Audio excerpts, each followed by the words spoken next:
The next morning early, as the party were yet encamped at the mouth of a small stream, they were visited by another of these heroes of the wilderness, one John Colter, who had accompanied Lewis and Clark in their memorable expedition. He had recently made one of those vast internal voyages, so characteristic of this fearless class of men, and of the immense regions over which they hold their lonely wanderings, having come from the head waters of the Missouri to St. Louis in a small canoe.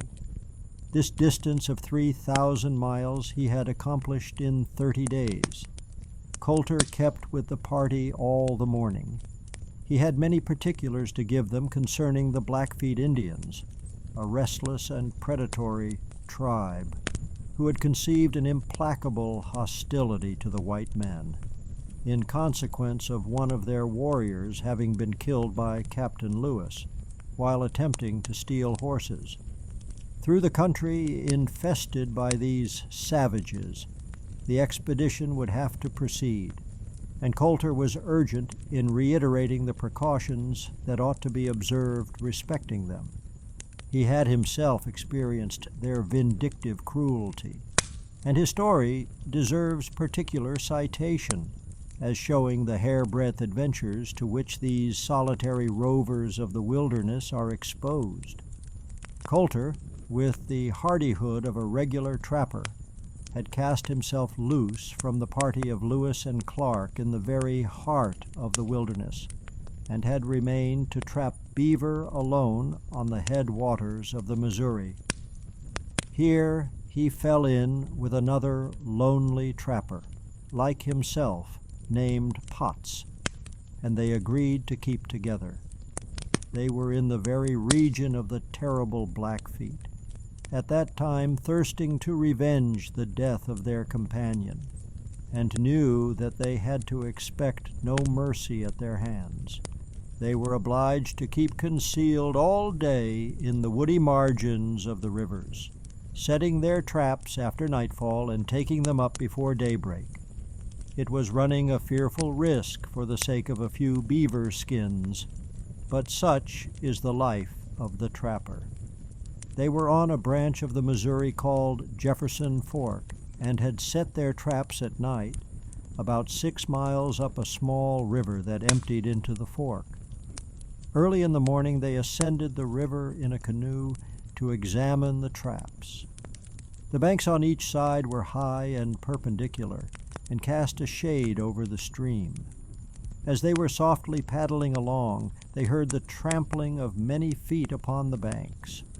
Colter immediately gave the alarm of Indians, and was for instant retreat. Potts scoffed at him for being frightened by the trampling of a herd of buffaloes. Colter checked his uneasiness and paddled forward.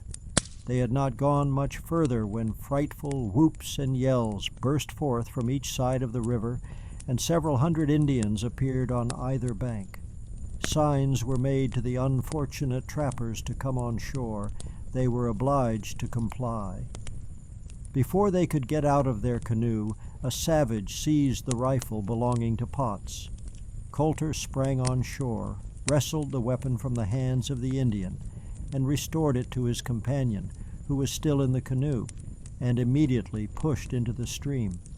There was the sharp twang of a bow, and Potts cried out that he was wounded. Colter urged him to come on shore and submit, as his only chance for life, but the other knew there was no prospect of mercy, and determined to die game. Leveling his rifle, he shot one of the savages dead on the spot. The next moment he fell himself, pierced with innumerable arrows. The vengeance of the savages now turned upon Colter. He was stripped naked, and having some knowledge of the Blackfoot language, overheard a consultation as to the mode of dispatching him, so as to derive the greatest amusement from his death. Some were for setting him up as a mark, and having a trial of skill at his expense. The chief, however, was for nobler sport. He seized Colter by the shoulder and demanded if he could run fast. The unfortunate trapper was too well acquainted with Indian customs not to comprehend the drift of the question. He knew he was to run for his life, to furnish a kind of human hunt to his persecutors, though in reality he was noted among his brother hunters for swiftness of foot. He assured the chief that he was a very bad runner. His stratagem gained him some vantage ground. He was led by the chief into the prairie, about 400 yards from the main body of savages, and then turned loose to save himself if he could.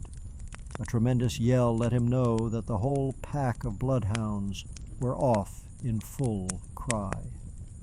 Colter flew rather than ran. He was astonished at his own speed, but he had 6 miles of prairie to traverse before he should reach the Jefferson Fork of the Missouri. How could he hope to hold out such a distance with the fearful odds of several 100 to 1 against him? The plain, too, abounded with the prickly pear, which wounded his naked feet. Still he fled on, dreading each moment to hear the twang of a bow and to feel an arrow quivering at his heart. He did not even dare to look round, lest he should lose an inch of that distance on which his life depended. He had run nearly halfway across the plain when the sound of pursuit grew somewhat fainter, and he ventured to turn his head. The main body of his pursuers were a considerable distance behind. Several of the fastest runners were scattered in the advance, while a swift-footed warrior, armed with a spear, was not more than 100 yards behind him. Inspired with new hope, Colter redoubled his exertions, but strained himself to such a degree that the blood gushed from his mouth and nostrils and streamed down his breast. He arrived within a mile of the river. The sound of footsteps gathered upon him. A glance behind showed his pursuer within 20 yards and preparing to launch his spear. Stopping short, he turned round and spread out his arms. The savage, confounded by this sudden action, attempted to stop and hurl his spear, but fell in the very act. His spear stuck in the ground, and the shaft broke in his hand. Colter plucked up the pointed part, pinned the savage to the earth, and continued his flight. The Indians, as they arrived at their slaughtered companion, stopped to howl over him. Colter made the most of this precious delay, gained the skirt of cottonwood bordering the river, dashed through it, and plunged into the stream. He swam to a neighboring island against the upper end of which the driftwood had lodged in such quantities as to form a natural raft. Under this he dived and swam below water until he succeeded in getting a breathing place between the floating trunks of trees, whose branches and bushes formed a covert several feet above the level of the water. He had scarcely drawn breath after all his toils when he heard his pursuers on the river bank, whooping and yelling like so many fiends. They plunged in the river and swam to the raft. The heart of Colter almost died within him as he saw them, through the chinks of his concealment, passing and repassing and seeking for him in all directions. They at length gave up the search, and he began to rejoice in his escape when the idea presented itself that they might set the raft on fire. Here was a new source of horrible apprehension, in which he remained until nightfall. Fortunately, the idea did not suggest itself to the Indians. As soon as it was dark, finding by the silence around that his pursuers had departed, Colter dived again and came up beyond the raft. He then swam silently down the river for a considerable distance when he landed, and kept on all night to get as far as possible from this dangerous neighborhood. By daybreak he had gained sufficient distance to relieve him from the terrors of his savage foes. But now new sources of inquietude presented themselves. He was naked and alone in the midst of an unbounded wilderness. His only chance was to reach a trading post of the Missouri Company, situated on a branch of the Yellowstone River. Even should he elude his pursuers, days must elapse before he could reach this post, during which he must traverse immense prairies destitute of shade, his naked body exposed to the burning heat of the sun by day, and the dews and chills of the night season, and his feet lacerated by the thorns of the prickly pear. Though he might see game in abundance around him, he had no means of killing any for his sustenance, and must depend for food upon the roots of the earth. In defiance of these difficulties, he pushed resolutely forward, guiding himself in his trackless course by those signs and indications known only to Indians and backwoodsmen. And after braving dangers and hardships enough to break down any spirit but that of a Western pioneer, arrived safe at the solitary post in question. Such is a sample of the rugged experience which Colter had to relate of savage life. Yet, with all these perils and terrors fresh in his recollection, he could not see the present band on their way to those regions of danger and adventure without feeling a vehement impulse to join them. A Western trapper is like a sailor. Past hazards only stimulate him to further risks. The vast prairie is to the one what the ocean is to the other, a boundless field of enterprise and exploit. However he may have suffered in his last cruise, he is always ready to join a new expedition, and the more adventurous its nature, the more attractive is it to his vagrant spirit. Nothing seems to have kept Colter from continuing with the party to the shores of the Pacific, but the circumstances of his having recently married. All the morning he kept with them, balancing in his mind the charms of his bride against those of the Rocky Mountains.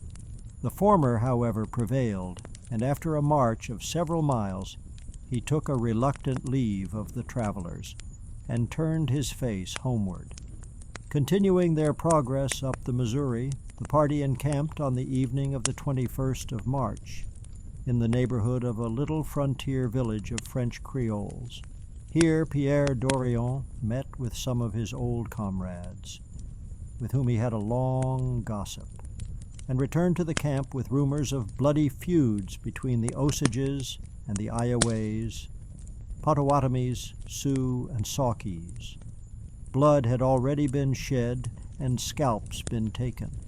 A war party, 300 strong, were prowling in the neighborhood. Others might be met with higher up the river.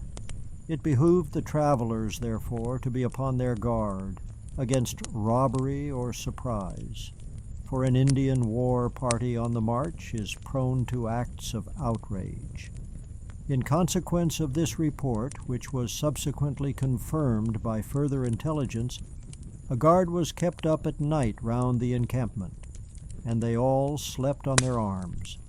As they were 16 in number and well supplied with weapons and ammunition, they trusted to be able to give any marauding party a warm reception.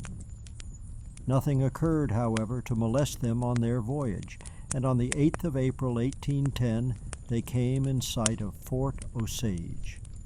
On their approach, the flag was hoisted on the fort, and they saluted it by a discharge of firearms. Within a short distance of the fort was an Osage village, the inhabitants of which, men, women, and children, thronged down to the waterside to witness their landing. One of the first persons they met on the river bank was Mr. Crooks, who had come down in a boat with 9 men from their winter encampment at Nodowa to meet them. They remained at Fort Osage a part of 3 days, during which they were hospitably entertained at the garrison by Lieutenant Brownson, who held a temporary command. They were regaled also with a war feast at the village, the Osage warriors having returned from a successful foray against the Ioways, in which they had taken 7 scalps. They were paraded on poles about the village, followed by the warriors decked out in all their savage ornaments, and hideously painted as if for battle.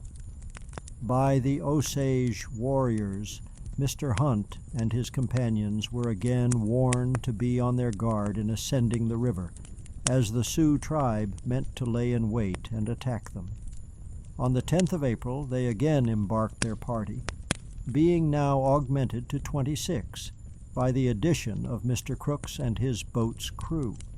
They had not proceeded far, however, when there was a great outcry from one of the boats. It was occasioned by a little domestic discipline in the Dorion family. The squaw of the worthy interpreter, it appeared, had been so delighted with the scalp dance and other festivities of the Osage village that she had taken a strong inclination to remain there. This had been as strongly opposed by her liege lord, who had compelled her to embark.